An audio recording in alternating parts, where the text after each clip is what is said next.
Welcome to Tinfoil and Table Flips, the weekly Guild Wars 2 podcast presented by Game Breaker Nation, where we talk about the various theories and tantalizing topics of the week.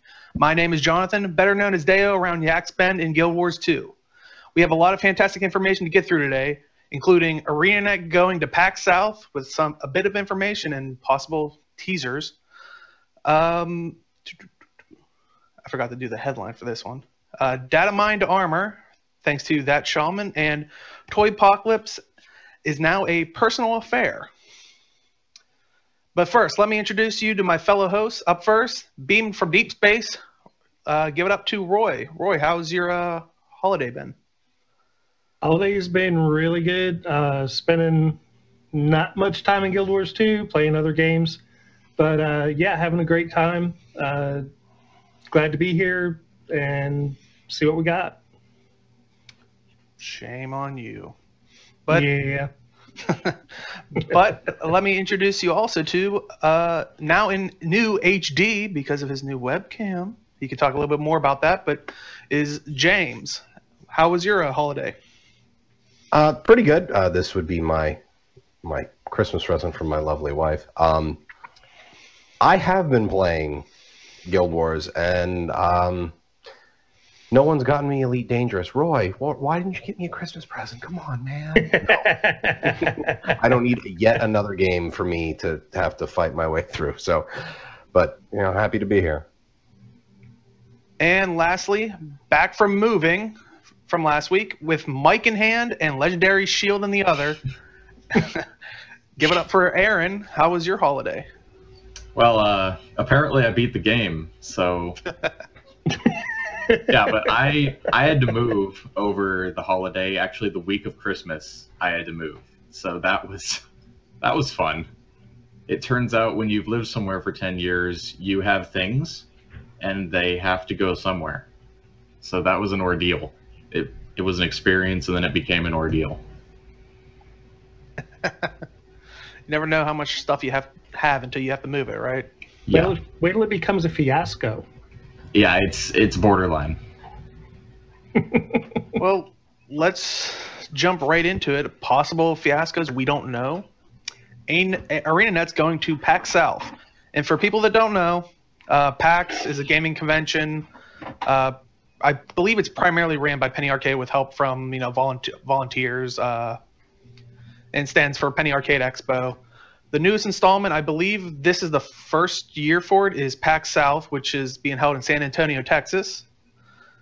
This year, apparently, ArenaNet is holding a panel that's going to consist of the game director, Colin Johanson, and president, Mike O'Brien. And the title for it is Beyond the Point of No Return. Have they announced anything special that would come from this panel? Like any information or... Not really. What the little tidbit we've got is they're setting up a new framework for how the MMOs can grow their universe. How that's going to affect things, how it affects the living world is going to be kind of interesting. Making me kind of wonder if we're going to continue to see the seasonal idea that they were doing, along the media and TV, or if they're actually going to try to keep information flowing in a more organic way and not break their flow up into the bi-weekly thing. They're just going to kind of keep adding it as organically. To me, it more feels like that this is something they're going to be revealing on top of the Living Story, and that's because it says Living Story was just the beginning. There's been a lot of speculation in the community that they may have been, over the past few years since launch, pretty much been developing something big behind closed doors, and that they've had a smaller team working on Living World. That's not confirmed. That's just a speculation. But there's definitely the potential for them having a larger release on top of the Living World that they could possibly be announcing at PAX South. I like that idea. I like the thought of something big coming on the horizon that nobody had any idea about. Maybe this is why they had that raid development position open. Maybe that's what they're about to drop onto this. And that's the thing I always go back and forth with. I think we've talked about it before, whether it's going to be either just more big open world events or actual raid content. But I'd love to see more organized group content for Guild Wars, definitely. And I hope that I'm hoping that's what this is, and it's tied into like more living world stuff. Yeah, because I think what Aaron was referring to is like back they had their quarter earnings report, like NCSoft as a whole. And I think with ArenaNet, they were talking about they're planning on rolling out what they like their plans for expansion-like content. They didn't specifically set expansion, but it's going to hopefully be on a bigger scale. Guild Wars 2 EverQuest Edition. Oh, boy. Well, as long as it's somewhat new EverQuest. Old EverQuest, drinking and eating food to stay alive. Was fun then, not so much now. But what were you going to say, Aaron? Well, it's even before they released that press release, that NCSoft statement about possible quote-unquote expansion content, it's just been a kind of a circulating theory within the community that, you know, they might be working on something big with a significant portion of their workforce that they just haven't, they've been completely tight-lipped about. The potential's there. It's completely unconfirmed, though. There's nothing to point in that direction, other than the fact that a lot of people think, you know, maybe the Living World releases are a bit small for the entire workforce they have there. But who can really tell? Like, who knows how much work goes into Living Story? So it's up in the air. I mean, you know, they in one of the articles, I think it was covered by Massively, you know, they also speculate themselves. Could it be expansion? Could it be, you know, new areas? Like, what do you want to see? An expansion? They've had standalone content in Guild Wars 1 that worked as like an expansion, but also a game. It was, if you don't know about it, basically there are other standalone chapters, I think they referred to them as, where basically after the first one, it was very much a rush to they got you quickly to 20, and then a lot of the content was level 20 plus, where level 20 and then the monster scaled higher. What do you guys want to see, like, design-wise? Do you want an expansion that's required? Do you want a standalone? Do you just want to continue with the living story or living world? Personally, I don't care what like amount of content or what type of content they release, whether it's more episodic content on top of Living World or expansion content or somewhere in between where maybe it's not big enough to be an expansion, but it's a bit larger than what they've been doing with the Living World. That doesn't really matter to me as long as there's more. The main thing that I want for the game is a new playable race. That's what I want. I want a new race because I want to make new characters and experience an entirely new, like an entirely new section of even the personal story, possibly, since each race has its own beginning in the personal story. I know they've kind of left personal story on the back burner and they've kind of shied away from it, but if they did implement a new race, they'd have to implement more personal story to suit that race. So a new race is kind of the number one thing that I want them to put in the game. I can totally agree with that. I would be all over playing wow, I just lost it. The bird people. Tengu. The Tengu. Wow. Okay, bad day for me. The Tengu, heck, even the Quaggan. I mean, a lot of people don't give Quaggan a lot of credit, but if you did do the Quaggan racial study in your personal story, the Quaggan are murdering machines if they let themselves. And Skritt would be interesting. I don't know how that would work, but I'm totally all for new places to start a character. Maybe not necessarily new races, though I'd be all on board for that, but I would like the idea of starting somewhere, some other major human city, some other major Char settlement, though I don't know if they actually have one, and the same is true for the Norn and the Silvari, but I would like to see, basically you get the option to pick a different personal story for you to level your character up through. Well, and I mean, that was one of the nice things about the standalone version in Guild Wars 1 was with factions and Nightfall, that quick like 1 to 20, you did have that separate story, and then when you got to that certain point, I think it was basically where they basically all say like, oh, we need to seek help from other parts of the world, and that's when it implements the other people into that story. So it sounds like you guys may be, I know, Aaron, you said you don't care what the thing is as long as it has these elements, but it does seem like it's a lot, like what you're saying is very similar to what they had in Guild Wars 1 in a sense. I mean, and I'm a big Guild Wars 1 fan, so that would probably make a lot of sense.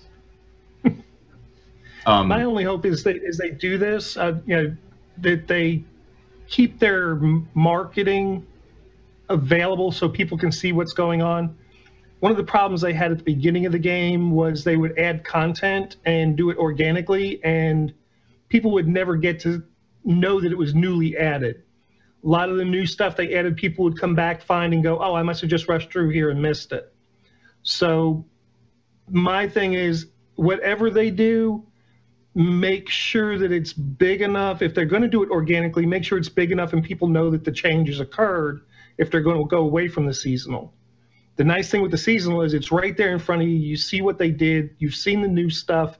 You know it's new, and it was a big bonus to the system. The fact that Guild Wars 2 can be so organically run that changes can happen and you don't even know they happened. Matter of fact, I thought the best thing that they did was actually those vines moving. Mm-hmm. Those were actually organically moving, and they actually moved in real time. We have people have taken movies of those and showed that happened. People didn't know if they were happening in real time or if they were just getting stuck in as an addition with content changes. So that's kind of the problem you have if you don't catch something moving in organically, you don't know that it happened. So that's my biggest concern for this game right now, is if they're moving away from the living story in some way, or not moving away from it, but enhancing it in some way that it generates more organically than it does. I know I keep coming back to that word, but that's what it really amounts to.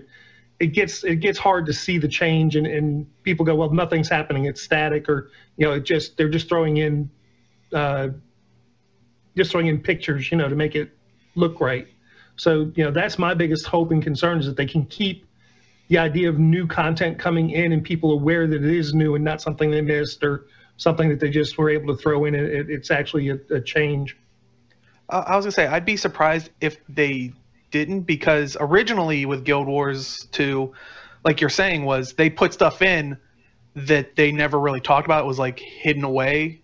Like I think they said, like, after one of the patches, like, oh, we've added X amount more quests across like the world. It's like, but they didn't say which ones, or it was like, go find them. And I mean, there were so many to begin with. In the first 60 days, I think they added something like 50 quests.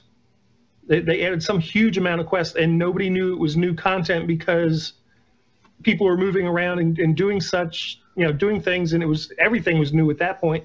It was just that they thought they had missed something while they were moving to a different area. And, so, I mean, culminating the idea, like Aaron was saying, like how, like, pure speculation, they might have been having a smaller team work on Living World while maybe working on this expansion, standalone, whatever they call it. Do you think, and I was reading in chat, like an expansion probably doesn't have the Asuran Gate influence. What if they use the living story, like maybe 1 year they have an expansion, 2 years of, I'm just going by what we have now, it's like basically 2 years of living story to lead up to the next expansion. That would be fantastic, because the amount of it allows them to put so much more development time into their expansion. You look at the original Guild Wars game, and Factions and Nightfall both had about a year to 6 months of development behind them, and those are huge games. If we're approaching 3 years into Guild Wars 2, if we have 2.5 years of development time behind an expansion, I mean, that's a staggering amount of content, potentially. So, I mean, I don't see how you could go wrong with that mode, but I also don't see how they could go wrong with just sticking to the living story, because it's progressively getting better and better each time they roll it out. So at the rate they're going, it could really get into a position where it's a full-on replacement for expansion content at some point. Yeah, it's looking that way. I've said, especially this season, and we kind of looked at it, and we were talking earlier. They added 2 maps in one season. Yeah. Both those maps, when you step back and look at the detail and the difference and the complexity of both of those maps, it's kind of an amazing thing to see what they've been able to do on this 2-week rotation. I mean, you figured Silver Wastes, you've got that jumping puzzle, you've got the upside down boat in there now. They've opened up a couple other places. You've got all the missions and stuff that are in there. And you go, and then you realize that's only one map, and they opened up the other one at the same, earlier in that same season with I can't get the Dry Top. What's Dry Top? They opened Dry Top first, and that's got all that verticality, all the jumping around on it and stuff. If they're going to be able to do that and improve on that season to season to season, it's only going to take another 3 seasons, and we're going to have half the map that we're missing opened, if not more. So I really think they're on the right plan with that. There's no reason why they can't introduce a new player race using the living story like that, and using the seasonal format. There's all sorts. I just don't see why they would need to go through all the headache and hassle of doing a box set. It just, to me, that if they've got all their people working on the right thing and the right timing, it can certainly take care of that. It's a business decision. Like, if they do an expansion, it'll sell boxes, especially if they make the expansion requisite, if they make Guild Wars 2 the original game requisite for the expansion. But like you said, they're really pushing the Living World initiative, so I see them coming out with an expansion as kind of going back on that. So I don't see them coming out with an expansion in the traditional sense. On the other side of it, if the Living World isn't keeping the income coming in through the store, that's why they'll have to put out an expansion. If the profits aren't there, they're going to need a box set. Mm-hmm. Because there's a certain amount of hype that comes from that. Yeah, well, there's a certain amount of hype. There's going to be people, particularly if they're going to make it so that everybody has to have it to play the game. They've already got a built-in market where everybody that's going to continue playing it's going to have to buy it. If not, you're going to split your community or keep your community from moving forward. So, in that case, yeah, they're going for the cash. They're going for the bottom line, and they might have to do that. Just a thought I had going back to the talk about hidden content additions. I kind of hope that they keep adding in stuff that they don't tell us about. Like, not major things, obviously, because then what's the point of adding something major to it if you don't tell anybody about it? But I'd like to see new events, new conversations between NPCs, new vendors with new items, stuff that makes the areas feel alive.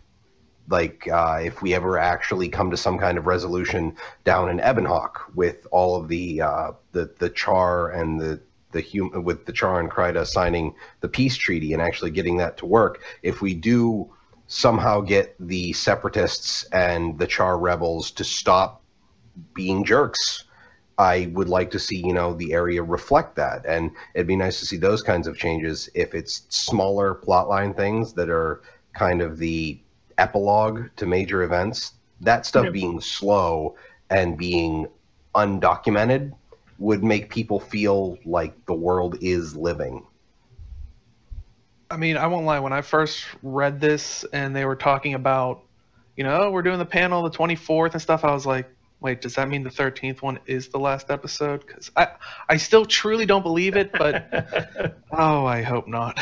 Like, there's so much that still has to be said. I mean, at least if it's what they're saying season 2 was meant to be, was the rise of this elder dragon, and basically comparing it to the destruction that we never got to see with Zaitan rising.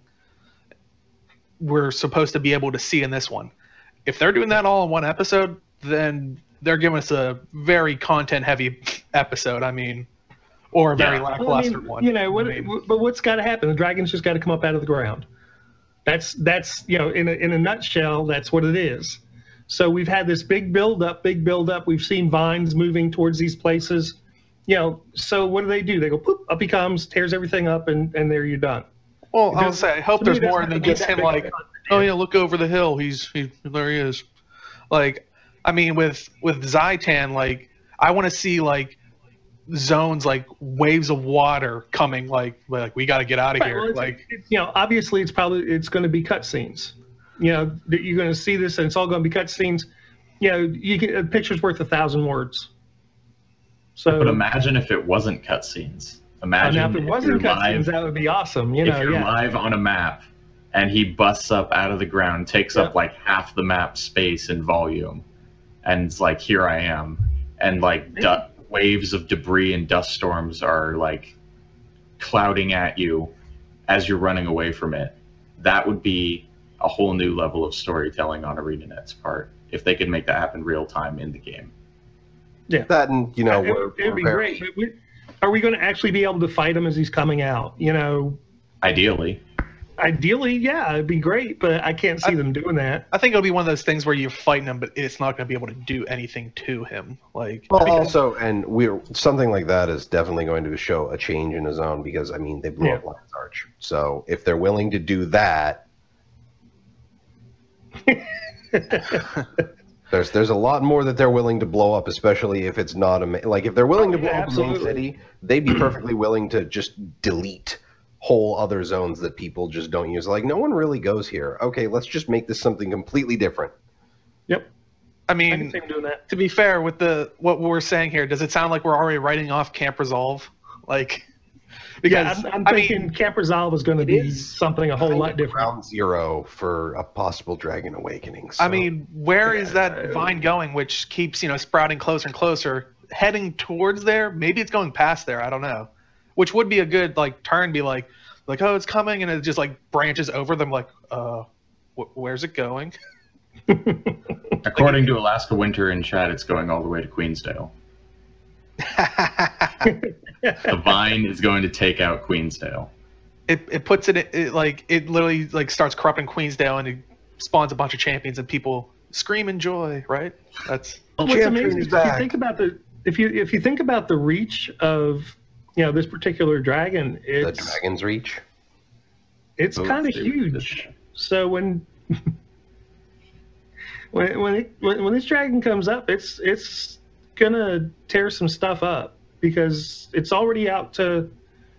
I mean, you've got all this silver waste. You've got all the way out to just about to the brand, all the way through.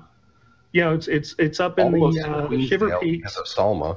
You know, yeah. I mean, it's over in Cass6. You know, if all that's attached and it all comes up at once. Yeah, and you're wondering, you know, everybody was wondering why there wasn't a whole lot of damage with the energy spread from when, you know, Scarlet hit that point in Lion's Arch. Well, you know, think about if these vines have spread across that whole network that she hit, and it just tears that whole network up as he comes up. I mean, that's going to be, you know, if that's what they're going to do, that's amazing.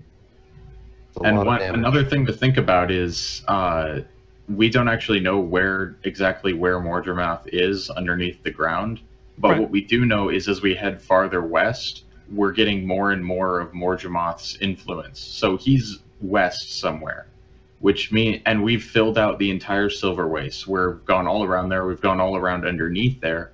So we know he's not under the Silver Waste, which means we're going to need a new map on which Mordremoth is going to awaken. At least that's what it would seem like to me. I think people are speculating it might be in like the Maguma Falls area, which is just like I think west of there. But that's what people are speculating. I don't think anything confirmed it. Yeah. Not to mention the one teaser image that we had with the lizard or something. You guys, I believe, mentioned it looked like one of the dinosaurs from Guild Wars 1. look like it didn't look like it was in the cave that we found in the Silver Waste, where all the vines and everything were. It looked like it was in an actual jungle. Yeah, looked like the jungle proper. We haven't seen a jungle yet, so I'm just thinking, like, when we were talking about, like, when Roy was talking about how all, like, how far it's extending and how annoying it's going to be when it rises.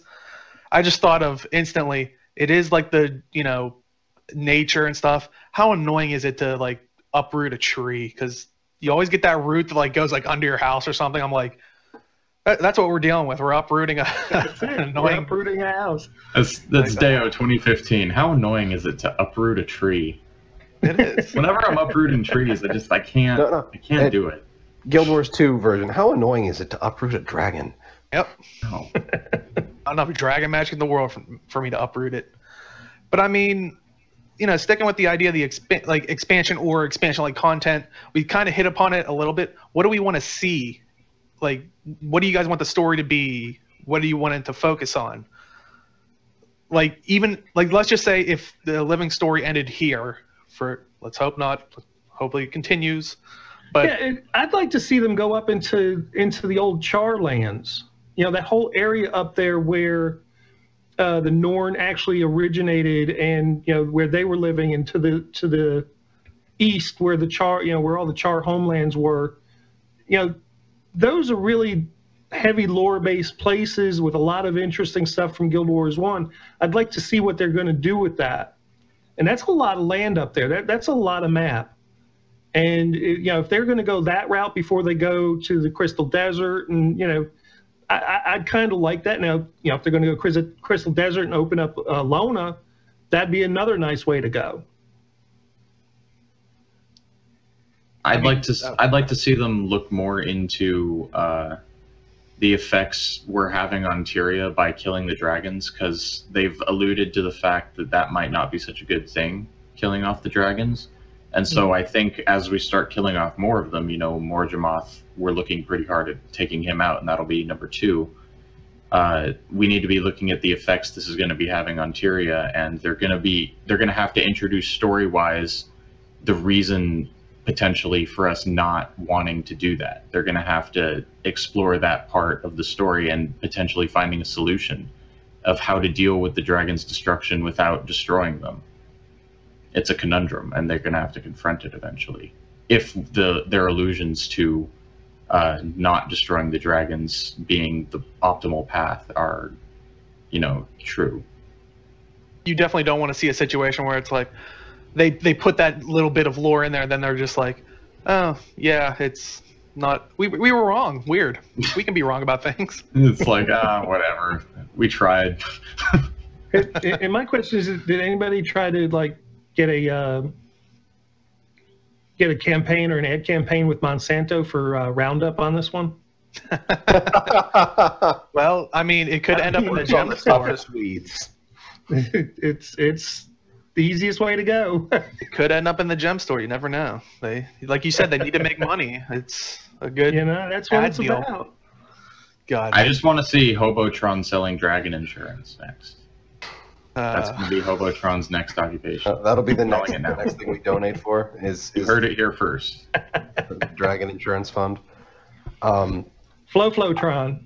I'm hoping that we're not going to get too much into a parallel with World of Warcraft, because going from my experience from playing a lot of that game, the Titans and the Old Gods, the Titans found out that killing the Old Gods, which were corrupting, everything on Azeroth, would end up destroying Azeroth. And I'm hoping that we're not going to end up seeing, killing the dragons, which are corrupting everything on Tyria, will end up destroying Tyria. I'm more hoping for, the concept is they eat magic. Maybe they're kind of the regulator on magic. Like, they said that there was a reason Tequatl got stronger, because they reworked the fight and made it more difficult, I believe, right? Yeah, they said there'd be a little reason behind it, which I don't think we've ever hit. No, well, I haven't heard anything about it. So I'm assuming that, and we've talked about it before, that killing the dragon removes the regulator, and the magic that they had just kind of spreads out across the world. So Tequatl, death magic, a reanimated dragon, got more powerful because Zaitan, the magical sponge / regulator of death magic, is gone. So we've basically removed what could be a very important piece of machinery of the magic that makes up Tyria. Yep. I'm just hoping that the whole point of it was that, you know, they're there to keep things from getting too powerful. I mean, they're that one big powerful thing that eats, goes to sleep. Eats, goes to sleep. There's really no malice to it other than doing their jobs. Meanwhile, people who could gain power could be malicious with it.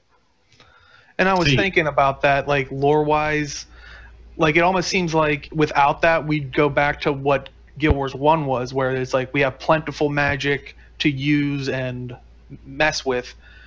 And if we think about it, if they're going to be a 2-year cycle possibly between dragons, you know, if we defeat all the dragons, that's, what, like 12 years down the road. What if at that point they write it in that it's like, oh, now that magic's so, you know, plentiful, we can dual profession, and that's to keep people playing type, like how Guild Wars 1 was. Yeah, but I don't think they'll go back to a dual profession. They had so much trouble balancing that. They're going to avoid that forever. That was the bane of their existence in that game, and it's just not going to happen. I mean, I think we can just put that one straight to bed. That's my personal opinion. Not to mention adding more weapons and purchasable skills. Well, adding the weapons part, I could see them doing faster than I could see doing a dual profession. I mean, you know, bringing in new weapons and letting certain classes use them or certain professions use them, that makes more sense than going, okay, now, you know, you can do a necro warrior. That just doesn't, you know, it doesn't ring with this game. Well, they are giving necromancers greatswords. First Traherne, now Marjorie. You heard it here first. That is happening. I sure as heck hope so. I really do. Yeah, and like Chad's saying, you know, and they've stated it before that it's more likely for them to not add new professions, and probably dual, I just was throwing it out there as an idea, but adding more weapons as we were talking about. And, I mean, I can't wait. I would love a better range weapon for a Guardian. But I mean, if they put in dual profession, I'll gladly go Guardian Warrior so I can get a bow. But I mean, going back to that power leak, as it were, that we have to deal with from killing an Elder Dragon. Let's look at back in Guild Wars Nightfall when we killed Abaddon. We had the same situation, and we dealt with it by having a human being absorb that power to become a god. Now, if it's true that the Elder Dragons are on par with the human gods in terms of power, what's to stop us from killing an Elder Dragon, absorbing the power into a person, and having that person become a deity equivalent to the human gods? That could result, if we kill each Elder Dragon and absorb the power in that way, that could result in an entirely new pantheon. Yeah, my thing along those lines, though, really comes down to it's returning them. First off, you know, by lore, the dragons are corrupting the magic that they're eating. So what we've basically done is taken death magic, put it back into the system, but it's a corrupted kind of magic. It's not the same. Now, what's going to wind up, I think, happening is as that power starts spreading through the system, you're going to start seeing people that are, maybe not the people, but the animals and stuff that utilize that magic as weapons are going to start, you know, becoming something else. They're not going to be, you know, they're not going to be the, can't think of anything. What uses death magic? Necromancers? That's about it, really. Well, I mean, you know, so whatever's using death magic is going to wind up being bigger, badder, stronger. I don't know about people and how that would affect them. Well, I don't know if they're going to let us have stronger magic, you know, in the way of spells. I mean, let's get back on track. Like, I think we should definitely speculate about this, because while we were talking, I kind of got an idea about it. But I mean, we were talking about what we would like to see with the story if there was an expansion, and we were also hitting lightly on like mechanics. Like, I know we talked earlier about possibility of raids, yes or no, however you feel Oh, yeah, about yeah. that. Would you guys want to see a level cap or increased level cap? Nah. No. Levels doesn't make any sense in this game to start with. They should never have had them in there. Well, That's my personal thing. they make sense in kind of an onboarding sense. I mean, Guild Wars 2 is a different style of MMO from a lot of the other current MMOs. So the concept of leveling is, oh, hey, this is an RPG. It kind of onboards people to it. Yeah, I mean, that's the only reason I had. The only reason I had levels was to split to split people to areas while they were learning how to play. Well, and also every area after the first 5 or 6 for each starting race is just going to be a level 80 area. Well, because there was also to gate it. I mean, I'm seeing in chat like people are saying decrease level cap. I mean, what if they had a system where, once you had an 80 on your account, they originally had a system where it was a mentoring thing where you could upscale someone to go to like those areas, but I think they personally got rid of that just because of people just quickly going to ore. Well, people kept bypassing everything and just going to the high level areas. That's what happened. But I mean, like, what if you did get 180 and then it unlocks this ability? So, say if you're on your alt that you want to play your elementalist or whatever, like someone saying chat, I'm on my 80. Maybe you want to hang out in ore. You don't want to keep hanging out in Timberline Falls or Queensdale or. I was like, oh, come in ore with me, and I can upscale you just because you already have an 80. It says you've already seen that content. They're not worried. It's like Roy said, though, in a game that just didn't have levels, that makes perfect sense. But if you're going to put levels in your game, that doesn't make any sense. So I'm with Roy in that they probably just should have made this a levelless game in the first place if they really wanted to innovate in that area. But we have the levels now, so what can you do? Yeah, but there's no need to go past where we're at. What they did, so people who haven't played Guild Wars 1 understand, Guild Wars 1 had level 20. They changed it so we had level 80 in this game. And to make content more difficult in Guild Wars 1, they brought in NPCs that were level 25 and level 30 and level 32. We didn't change, they didn't change our levels, they made the content harder. So what they'll do here is the same thing. And you're already seeing it, I think, in a couple different areas. You'll see level 81, 82 NPCs. I think it stops at 83, yeah. Yeah, so, we're seeing that already. You can get some level 84 veterans, I think. Yeah, and that's all it is it depends on how, rather than level us up, they level the content up to past where we're at, so it's harder. Which, the power difference in levels between like a level 80 and a level 84 in Guild Wars 2 is much more severe than it was between a level 20 and a level 24 in Guild Wars 1, which is why that philosophy doesn't work as well for Guild Wars 2. Like if you the thing with Guild Wars 1, when they got up to level 31, those were the White Mantle, after the war in Krita. I think the Titans were actually level 32, 38. The Titans were 28, but you had the hard mode. Yeah. You had the hard mode post game quests, which had level like 38 and 40 monsters. So I mean, when you start looking at a multiplier like that, multiply again, 80, you're going to be looking at level 160. So you see what I'm saying? It would be fun, but I think a lot of people would be like, it's too hard. And it would be hard. It would be insanity, but it would be fun. Then the only problem of being like, hey, yeah, here's more, leveled characters. A lot of the events are scaled that unless it's an actual group event, if you know what you're doing, you can solo it. Yeah. If they just kind of start throwing, no, level 84s are the norm, you're going to have a dead event because people are going to look at it and be like, I mean, it's just like with the legendary sand giant in Dry Top. People killed him for about a week, and now no one touches him because it's not worth their time. And that's a risk versus reward kind of issue there too. So, I mean, that's a whole other topic. but then you move on to people doing the whole farming thing with the Frostgorge Sound events with farming the champs. Yeah. So It's a tough thing to balance, but all in all, I think we won't see any changes to the levels. They'll just sit, especially after the new player experience thing changed all of the leveling rewards and the whole leveling interface. The leveling system is probably pretty well cemented until they decide to do another big systems update.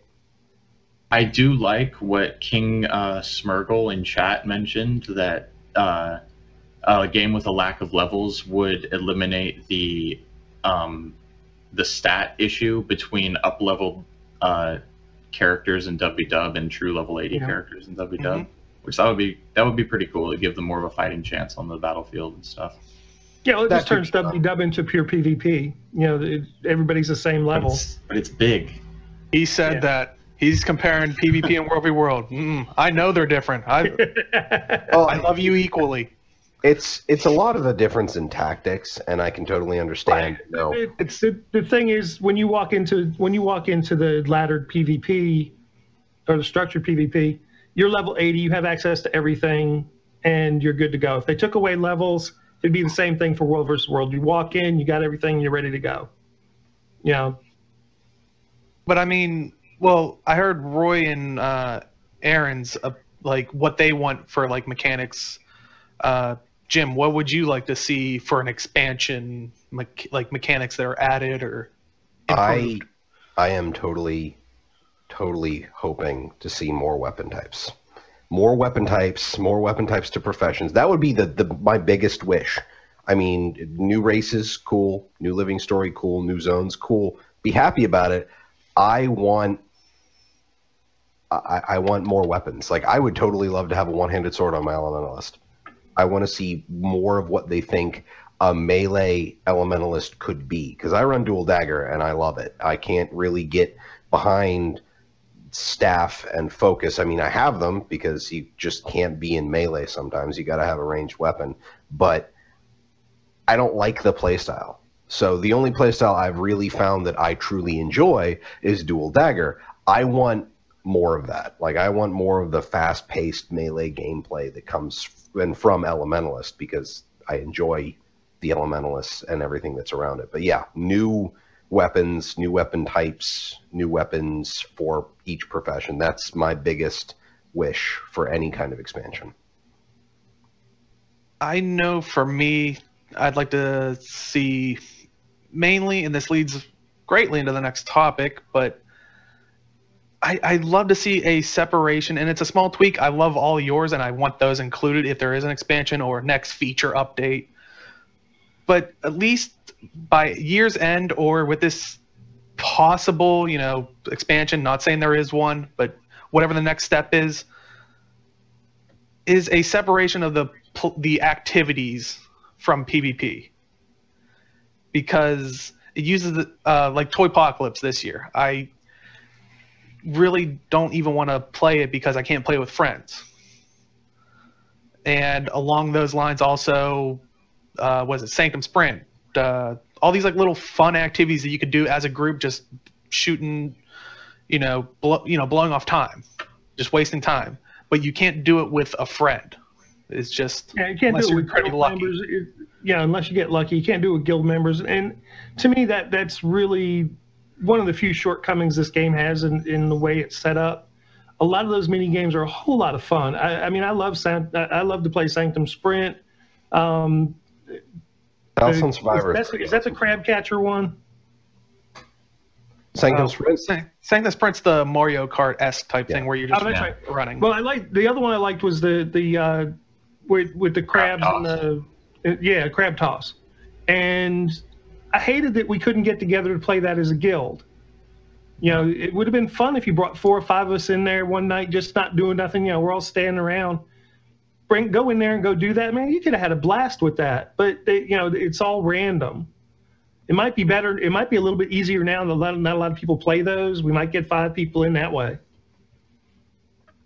Yeah, I mean, I would love. I think the thing they have to do is allow people to kind of play with the game modes, because that generates like YouTube videos of like, look at this cool game mode we made up. And it's just going to be like YouTube, where there's tons of streams and stuff and tons of videos, but the good ones will rise to the top. That's what will happen with these. Like, yeah, sure, people are going to break the game. You just do a cream rises to the crop, right? Cream rises to the top. Please I realized afterwards. But, you could actually set the rules. Like, I would like to, I was talking earlier, we usually plan events for our guild, Game Breaker Nation.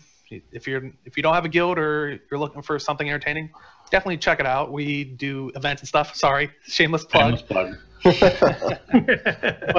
But honestly, I was playing around with the tonics that turn you into trees, furniture, and I forget what the last one does. I think random animals, but I know I have the first two. If we could be on a map that could turn off people's nameplates, you could actually do pretty much a Gary's Mod prop hunt, and I think that would just be interesting as like a little fun event. But unfortunately, it relies on people being like, all right, make sure everybody turns off their tags, so no one sees anyone. But you can't guarantee that. I think if they just gave us the ability to really mess with like game modes, as it already has in place, it disables like PvP progression. It would allow more videos to spur up, and people are like, oh, you could do a lot of stuff with this. Maybe pick up the game or go back to it. They could probably just add a lot more functionality to custom arenas. The base is there, and they could improve upon it easily. It's just, I'm kind of, the whole concept of having time on a custom arena kind of is weird to me, because I don't get the point of having some kind of monetization to that, but that's just me, and I haven't really looked into it too much. I know we have hours. It's not annoying at all. Yeah, I know. You guys don't sigh angrily every time you have to deal with it. Mm-hmm. And I mean, I understand. It's a form of monetization. That's the thing. Yeah. And this game's got to make money somehow. So I understand they need to make money. They do it. I just would like more tools to really play with it. Like with the custom arena, it's your arena. If you don't want to make a separate PvP mode or something for those activities, put those maps in there, and it disables progression, because it already does with the thing, and then you can group up and play together. I don't know why I don't know if they can't or can, but it goes back to this whole like Toypocalypse thing. You need to do it for the Wintersday meta achievement. I do want those 40 achievement points, but I don't want to. I don't want to. With your friends, not with randoms. Yeah. You don't want to suffer through it, because it's suffering. And I remember we did it last year, because they did have grouping for Toypocalypse last year, and people questioned about it. And in the forums, Gail Gray got back to them and said she talked to one of the developers, and there needed to be like a necessity PvP patch, I believe, that made it so they couldn't group up this year, and it wouldn't be fixed for this Wintersday, which I totally understand. It was during Wintersday. That's why I'd like to see a separate thing, or maybe still have it, but also maybe you can buy these maps for your PvP arena. I mean, that would be a great way to monetize it, is that you could just set it to Toypocalypse mode. I mean, I'm a fan of tower defense games. I loved it. I remember when we played it last year, and we were, busting out strategies and getting things set up, and it's just so much better. Like, a team tower defense thing is so much better when you can have a decent amount of communication for it. So, and that idea to like have these activity games that are based on the PvP map system, to be able to purchase them, that would be amazing, and they would make a ton of money off of it. Mm-hmm. Oh yeah, if all these mini games were available within the custom arena, heck yeah. I mean, and it could be it could be great for both like many things, like actual personal PvP stuff. We could, like, if you bought the Sanctum Sprint one, you could do like Mario Kart-esque type tournaments for your guild, or maybe use one of the arenas And it could be a role-playing scene for, can't it hold up to 20 people? I mean, that might be accommodating for people, and people can view it and spectate it. It could be like a movie show forum. Yeah. That could get the role-playing community involved. I mean, I could set up a play in there, yeah. Yeah, there's definitely a lot of possibility. Guild Wars 2, Romeo accomplish- and Juliet. Yeah, you could accomplish all of this with drop-down menus, like with you said with the different mini games. You could just drop down, select your mini game, then you get a whole new set of options tailor fit to that mini game. It would work really functionally with the custom arenas. I'd love to see that. So I mean, and like I said before, when I was talking about making a separate game mode or something, I'm not saying like I want to see it this year. I would like, if they do it this year and like they already had it planned, fantastic. But if they're only like, maybe like when Colin Johanson usually does his like year thing of like what we're planning on doing, if they even say like we're starting to think about something like this, that would keep me at least somewhat, like, okay, at least they're aware that I think they learned their lesson not to do those, what they're going to do this year thing. Yeah. I don't think you'll ever see another one of those. That is true. Maybe go, "Huh?" Thanks, Internet. Did it not go well last year? I don't think Well, Internet. It's very much the same as the MMO manifesto where people always go back to it and they're like, they're you held up to said it." this. Yeah. People Yes, nitpick, exactly. basically, yeah. But I mean, yeah, I guess no matter how many times you say, this is just ideas we're throwing at the wall and seeing what happens. So, but I mean, hopefully in the future we do see something like this or something along these lines, because I really, as we're talking about, like this idea of using it and helps them monetize it. I mean, it encourages them to make more PvP maps. Maybe when you buy the custom arena, it only comes with this set type, and then you have to buy the additional maps. But it might work the same as like Personal Story, where you can join a game that has that map and play in it because everybody's going to still have the assets, but you can't have it in your custom arena. That way it doesn't split the PvP community.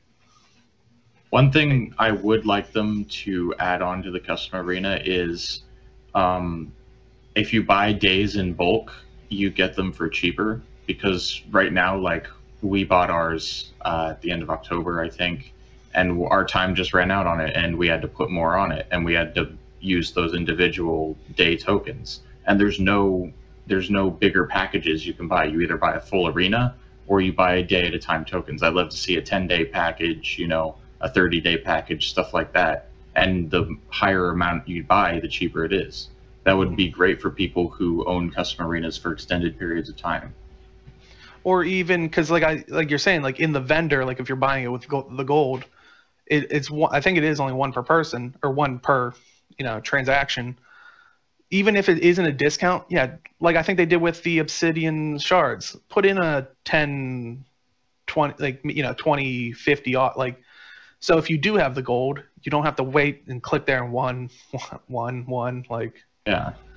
So even if there isn't a discount, I definitely remember when you guys were talking about the obsidian shards, because I wasn't around when you can only buy one of those at a time for karma, and you're just sitting there, and I'm looking at what you can do with obsidian shards on the wiki, and I'm like, people used to buy these one at a time, and it took them how long to put in a bulk buy option?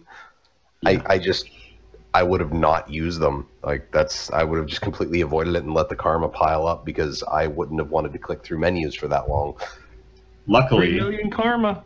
With the advent of the silver waste, I have all of the obsidian shards I will ever need. So I will never have to do that again. And I see someone in chat ask about Quaggins. I think the fast story about it, and I think we can talk about more at the end. We'll talk about lore with time remaining. But I think they were just mainly brought up from the depths with the stir of the deep sea dragon. But basically, the crate were chased out of the deep sea by the deep sea dragon, and then the Quaggin were in turn chased out of their territory by the crate. And so now both are kind of on land and mingling. Yeah, the Quaggins have pretty much just been there. They just haven't been seen because they were in the ocean. They were deep in the ocean, but instead of water and ground, you'd have to think about mining. And that brings us to our next topic. Datamined armor. Best segues this show. Oh. Oh. Wow. It was a stretch, I know.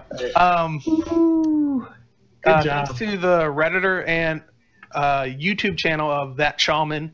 He actually did a video of, I think, Datamined armor. That was, you can see the video now.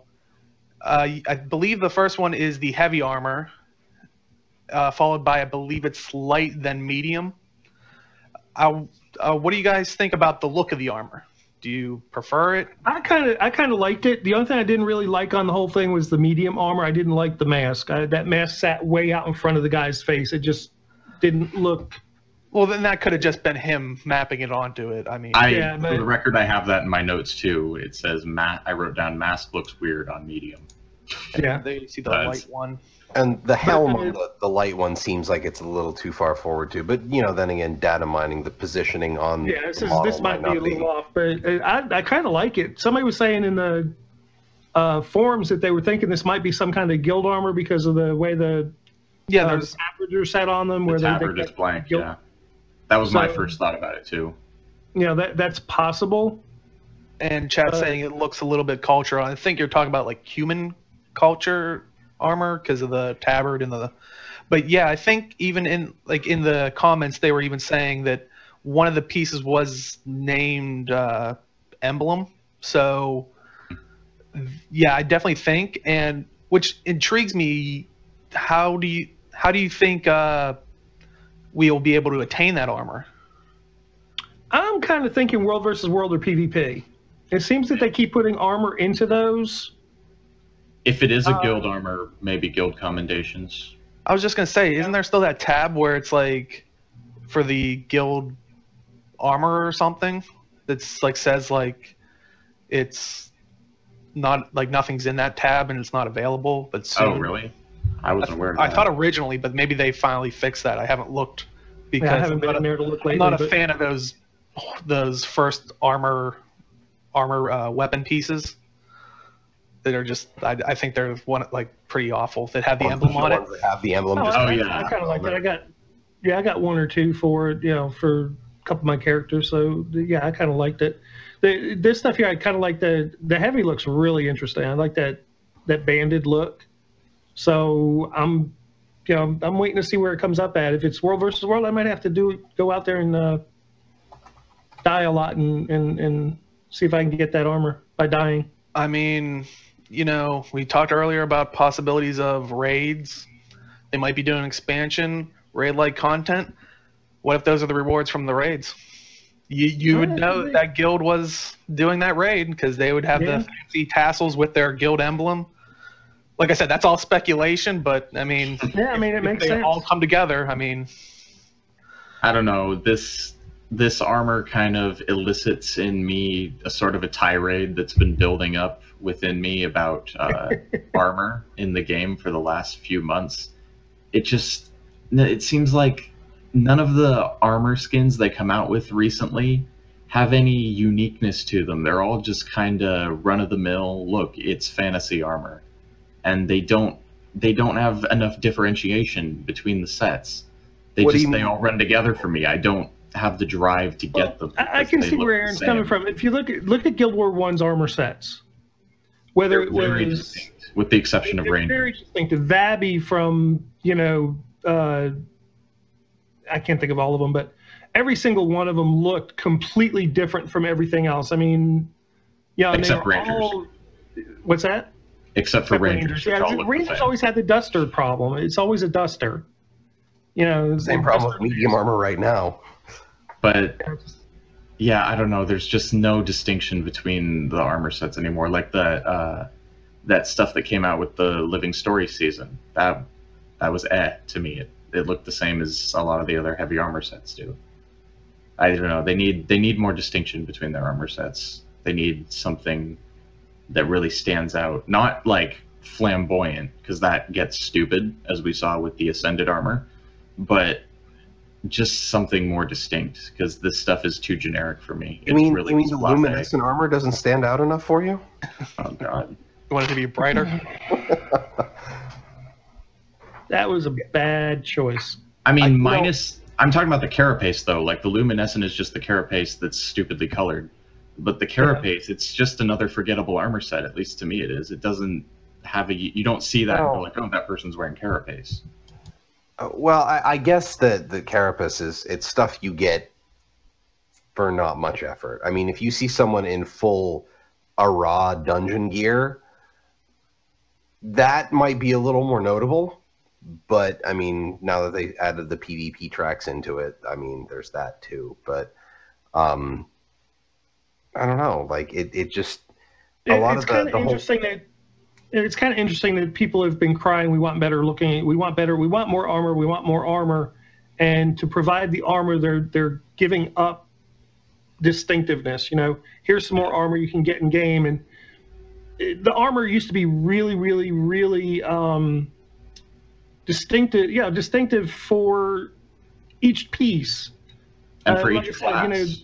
Every class, every piece, every type. All looked, barring medium. Medium just never had a good look. But I'm thinking back through the armor you could get in factions looked so much different than what you got in prophecies. It looked so much different than you got from the end content. It looked so much different from Nightfall. It's every piece had had its own look. I still remember the faction heavy armor that made you look kind of like a turtle. I can't remember. They have it was great. They have the ability to pull from different cultural references there because you had Cantha, which was East Asian themed. You had Prophecies, which was far more West European themed, and then you had Nightfall, which was African themed. So there's three very different things that you can go with and spread from there. Yeah. Here, the only thing they've really had to work with are the dungeons. Carapace, I'm guessing, is they're pulling it off of Devourers. The influences, the artistic influences on things feels a little weaker. As for the armor, I'm going to go with it's unfinished. So, and without seeing it in the game, I can't really say if it's durable or not. So I'm going to withhold full judgment on that. I can kind of agree that it's just kind of looking samey to some other stuff with just some differences. But until it gets in game and I see it with textures and proper colors and on a moving character, well, that'll definitely make it a little easier to make the decision. Which what you were saying just now about the different cultures making the different armors more distinct. That's a perfect point to get at, because if you look at Guild Wars 2, some of the most distinctive armor sets in the game are the cultural armor sets. Those are good. Those are excellent sets of armor that are very different for each tier of each cultural set is very different from the last. So, I mean, ArenaNet, if you're listening, whoever did the cultural armors, get that guy or girl. Get them back doing that, because that was great. I use cultural armor on a lot of my characters because it's just, you see it and you're like, oh, that's tier whatever cultural. I am happy that they're putting a lot more of the armor in game, because a lot of the armor that I've seen from I ended up playing the game for about 2 months when I came out, and then I quit for a while, and then I came back right around the time the Nightmare Tower came out, and pretty much everything for a while was all armor from the gem store. And I'm really happy that they're putting a lot more armor in game, because that makes it feel like it's less of a cash grab. So I just wanted to point out whatever Alaska Winter just said in chat. Curious, medium armor has an aqua breather. I don't know if you're being sarcastic or not, but in case you're not, that's not an aqua breather. That's just a really dumb mask. No, I think he's right. He said underwater zone confirmed. So I think we're definitely going after Bubbles or Steve now that it's called. So I think he was being sarcastic, but just in case. No, you're crazy. No, totally serious. We're going after Bubbles. That legendary specialness got to your head, Aaron. He's being serious. Deo was under the impression that I've beaten the game because I crafted legend. That's what you said. Well, you crafted. So now come play Elite Dangerous. Fair. I mean, Flameseeker is one of the better looking legendary skins, so. I mean, right now we would have took Twitter questions. Unfortunately, we don't have any Twitter questions. Make sure to send them to #GBNLive, and we can answer your questions here. If there's any questions with the time remaining in chat, start asking. I know one thing that I found intriguing was in the living story, they haven't talked about Mr. E yet, and we were talking guild, and one name came up, and that was Minister Etham. He could definitely be something intriguing. It could be this Mr. E that we're looking for. I mean, who do you guys think could be Mr. E, or multiple people, group of people? Is it I'm completely going to go off this one. I don't. I would love it to be a Venia, or any of the old people we're thinking might be coming around from Guild Wars 1 that might somehow magically show up somehow. But looking at Minister Etham's discussion that he's having makes sense. He's frustrated. He wants to do something. He could be reaching out to heroes to get him to do it. It's as good as any. As we're waiting for more questions, I started playing around, diving into the wiki, and I could definitely see this being the Mr. E or part of it that we're looking for.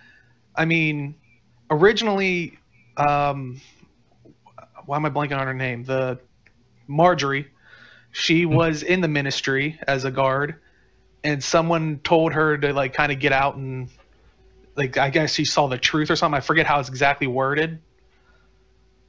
But, then she became a freelance agent and stuff like that. Could this have been this minister that, could easily have gotten into contact with her because she was a guard and, he was, of course, a minister. If you don't know his dialogue, he talks about how to protect Nebo Terrace and all, or Nebo Village settlement now. But in Guild Wars 1, that was Nebo Terrace. And I saw on the wiki people were talking about there's a chat dialogue with him where he talks about how he possibly stems from he had ancestors in Nebo Terrace that were artisans, which could tie to this other Etham guy in Guild Wars 1. And the interesting thing about him is he had to stop crafting to raise his 2 children because his wife died from the attacks of the White Mantle during the Guild Wars Beyond section. Well, we are heading more into the Silver Waste, and we're starting to see these interesting badges. I mean, what are your guys' thoughts?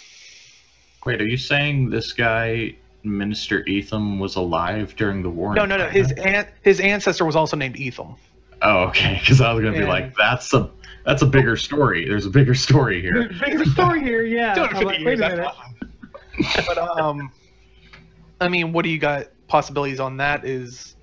I mean, we have seen some remnants of possible. I mean, we're picking up badges, which is basically everybody's pretty sure that's from the White Mantle from back in the day. So, it sounds like a good connection. Like I said, it's such a vague signature. It might not even be anybody with the name with the first letter E as it is. Yeah.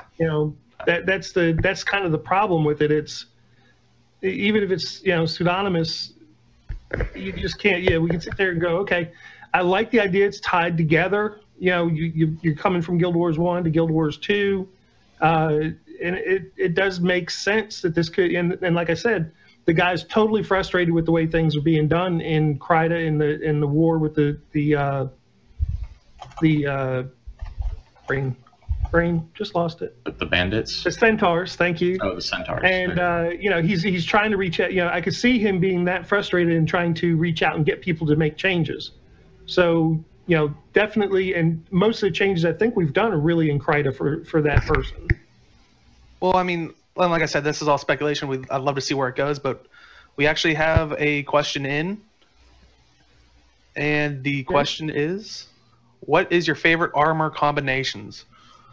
Ooh, so that's going back to this new armor set, possibly. I know yours right off the bat. I know John's. John's is Sweaty Santa.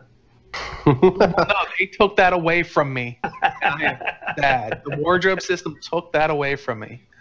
When they announced that wardrobe system and they ruined the Santa Claus outfit, I was ready to buy those stupid gingerbread weapons. I was going to be running around 24/7. But with the new wardrobe, well, the wardrobe system, the dye channels, there's not enough. So especially with the outfits set up specifically. Yeah. But, my thing with armor is I'm kind of not a fashion person. I get to level 80, I run up to ore, I get the armor from ore at level 80, and that's what I get. you just go to the temples and that's all I just get temple armor, and that's all I ever use. I've got a couple different pieces that I've stuck together just for looks on occasion, but it really is. I just get the temple armor, max level, does me fine. I've been trying to put together, since I said earlier, I run dual dagger on my elementalist, and that's the one character I really play regularly. I've been trying to find light armor that's a lot more armor-like, so I've been focusing a lot on the Sorrow's Embrace armor, the Sorrow's Embrace dungeon armor, and the stuff from the Vigil. And I've been trying to work kind of around that.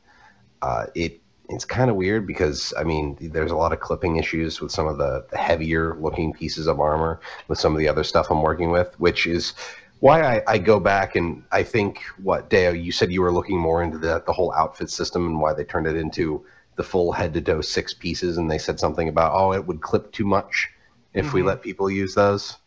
Yeah, the regular armor clips too much, so I don't really get the whole point. And for me, I always thought that was what you took upon yourself when you went into mixing and matching armor styles. Is like, can you get it to look good, but also be like, well, there's 2 pieces of metal. Like, how are you bending your head? Like, So I always thought that was part of like the art of it.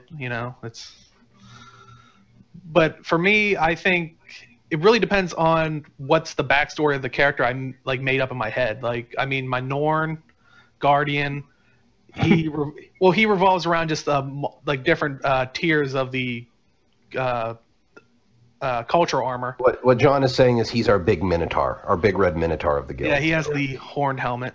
It's amazing. I mean, I think it mostly revolves around. Should we talk about Dabio? Well, that actually uses the wardrobe system, but I don't know. I don't think we should. I think that should be a treat for people to enjoy Game Breaker yeah. Nation. Tease them with it. I know someone was saying they had a question in chat. Did they? He was asking. They were asking what we thought of the map of the Chantry of Secrets with all the new places in Tyria. Yeah, we definitely talked about it like really in detail with a couple podcasts ago, but Exter's referring him now. Well, I mean, quick like 1-2 of. I mean, you see like the far reaches where they are clear. I think they talk about their clearly names of developers. So yeah, are they going to be like factual base, or is this just something they put in that they thought no one was ever going to? Basically, did they underestimate the internet of, they're not going to blow up the picture and try to decipher it? Probably will. Because where was the intern going? Have you been on the internet long? We actually did that. Well, honestly, if they're sitting around a big table, plotting out locations in the story in the narrative offices, and they're like, and people come in, it's like, we need a map, and they're like, well, this would look like Tyrian explorers finding places all across the world. Here, just use this. And it makes it feel more real. I mean, it kind of goes back in with what I was talking about earlier about them adding in content that isn't disclosed, like content that they don't tell us anything about. It makes you feel like the world is there because it's kind of that mystery of even the devs don't know what the hell we're getting into right now. So, and it gives us potential for future stuff. Mm-hmm. That's the main reason I am cool with it, because it has doors always open for content. Well, and I think we are running on no time, so I would. Fumes. Yep. I would like to thank all the guests and all the people that showed up in chat, the very active chat. So thanks for participating. It's always welcome and appreciated. Definitely send in Twitter questions, hashtag GBN Live, and we'll be able to talk about them on the next podcast. I would like to say, thanks for coming out. You can find us at GameBreakerNation.com. We're not just a Guild Wars 2 guild. We have Final Fantasy XIV, Elder Scrolls Online, World of Warcraft, League of Legends, Minecraft Community. I think we just got a Star Citizen thing up and running. We have people grouping up for Elite Dangerous, so that's that amazing party system. Yeah, I mean, Elite Dangerous is coming on the horizons. I know I've seen a lot of people in that channel. But as we, part our ways for this week, Aaron, where can you be found on the internet? I can be found at aformermonk.wordpress.com, where I write Guild Wars 2 stuff, and also at Guild Wars Monk on Twitter. Roy, where can they find you? Schadenfreude Productions on YouTube and at Roby62 on Twitter, and anywhere in GBN on the Mumble. Jim, where can they find you? They can find me at MalthanusMMO on Twitter and also in the GBN Mumble more often than not, because I am very alone in my office during the days, and having people to talk to means I don't go insane. More insane. More insane. Yeah, I was going to say. And you can find me over at simply_Deo on Twitch, Twitter, YouTube. I'm really, with the new year, going to try to stream a lot more. I think I've said that every podcast, but now the new year is happening, so now I get to fail a New Year's resolution, right? Woo! But like I said, head on over to GameBreakerNation.com. We were talking about it. You can always find us in the Mumble pretty much, not 24/7, but a lot of the 24. So definitely head on over to GameBreakerNation.com. Sign on up. Just come and hang out. Talk with us about Guild Wars 2. Talk with us about WoW. Talk with us about any games really. We all play different games. We all like to do it as groups. So play with a good group. GameBreakerNation.com. And we're also Tinfoil and Table Flips on YouTube. Yeah, you can always find our podcasts. The VODs of them will go over to Tinfoil and Table Flips. Linked by our ever so helpful moderator, Ixter, a few lines up in the chat. Who's also our director today. Yes, so round of applause for our good friend Ixter. So we will see everybody next week, as long as technology is our friends. Good night, everybody. Good night. Take care, folks.